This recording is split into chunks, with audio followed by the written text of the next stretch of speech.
চলেন দেখি এতক্ষণ পরিশ্রম করে কি রান্না করলাম, খেয়ে দেখি অবশ্যই কেমন হয়েছে জানাবো।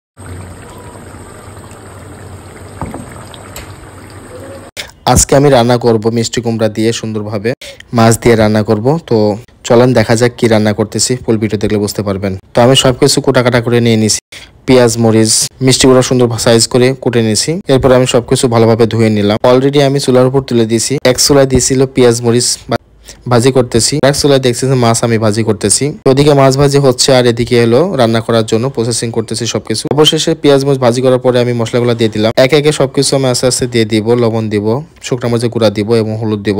এই রান্নাটা করতে বেশি সময় লাগে না, অল্প সময়তে রান্না বান্না করা যায় আর অতি সহজেই সিস্টেম করা যায়। আর মিষ্টি কুমড়া রান্না করতেছি, মিষ্টি কুমড়া শরীরের জন্য অনেক উপকারী, যারা রান্না করে খাইছেন তারা জানেন। আর আমি মাছ দিয়ে অতি সহজে মিষ্টি কুমড়া কিভাবে রান্না করতেছি দেখেন।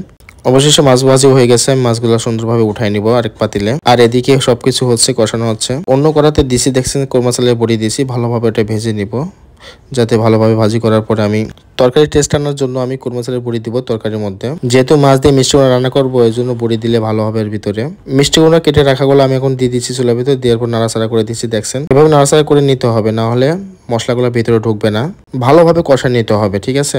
এরপরে হালকা একটু পানি দিয়ে যাতে সিদ্ধ হয় সেটা করে রাখতে হবে। ওদিকে আমার বড়ি ভাজা হয়ে গেছে, বড়িগুলো সব উঠাই নিয়েছি। প্রতিদিন অফিস শেষ করে বাসায় এসে রান্না করে খেতে হয় আমাকে। আমি প্রথমে যে কড়াইটা রান্না করতেছিলাম ওই কড়াইটা আমার ভালো লাগতেছিল না, এর জন্য আমি চেঞ্জ করে নিয়েছি, কড়াইটা দিয়েছি। আর এদিকে আমি অলরেডি এখানে হালকা পানি দিয়ে উপরে ঢাকনা দিয়েছি যাতে সিদ্ধ হয়ে যায়।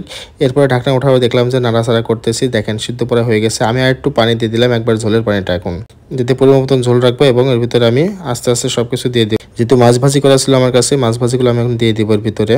আর আজকে যে মাছটা রান্না করতেছি এটা হলো ভাইয়ের পরামর্শে। ভাই বলছিল যে বাজার থেকে এই মাছটা নিয়ে আসবি, এই মাছটা অনেকদিন হলে খাই নাই, তো এই মাছটা আমি নিয়ে আসলাম বাজার থেকে। আসলে চাইলে সবকিছু রান্না করে খেতে পারি না, কারণ আমি মাছ টাছ নিয়ে আসলে এগুলো কোটাকুটি একটা বিষয় থাকে, ধোয়ার বিষয় আছে। তো যেটা আমার কাছে শর্টকাট মনে হয় আমি এটা পারবো, সেটাই আমি রান্না করার জন্য ওই মাছগুলো বা আমি যে কোনো বাজার থেকে এগুলো নিয়ে আসি। এখন আমার চেক করে দেখলাম যে কেমন হয়েছে, পরিমাণ মতন ঝোল রাখছি, লবণ টবণ হয়েছে নাকি। এরপরে আমি কোন মশলার বড়িগুলো দিয়ে দিলাম ভিতরে ভাজি করা।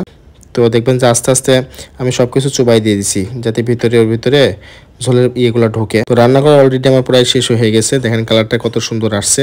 কুমড়া চালের বড়ি এবং মাছ দিয়ে রান্না করছি মিষ্টি কুমড়া। আর মিষ্টি কুমড়া মাছ দিয়ে রান্না করলে খেতে অনেক মজা লাগে। মিষ্টি কুমড়া যদি পুরাও খাই অনেক ভালো লাগে, ঠিক আছে। মিষ্টি কুমড়ার তরকারিটা এমন একটা জিনিস আমার কাছে খুবই অন্যরকম লাগে খাইতে। অনেকদিন হলে খাওয়া করতেছিলাম, তো মিষ্টি কুমড়া খাওয়া হয় না। তো এখন খেয়ে দেখবো আসলে আমার রান্না করাটা কেমন হয়েছে, সেটাই আপনাদেরকে আমি বোঝাতে চাচ্ছিলাম। আর অতি সহজে কিভাবে রান্না করলাম দেখতে পারতেছেন। তারা যারা আমার মতো রান্না করতে পারেন না, আমার ভিডিও দেখলে বুঝতে পারবেন যে কিভাবে অতি সহজে আমি রান্না করি। আমি সবসময়ের জন্য আপনাদের বলে থাকি। গাইস এখন চলেন খেয়ে দেখি কেমন হয়েছে আমার রান্নাটা। তো অবশ্যই পাশে থাকবেন সবসময়ের জন্য। ভালোবাসা।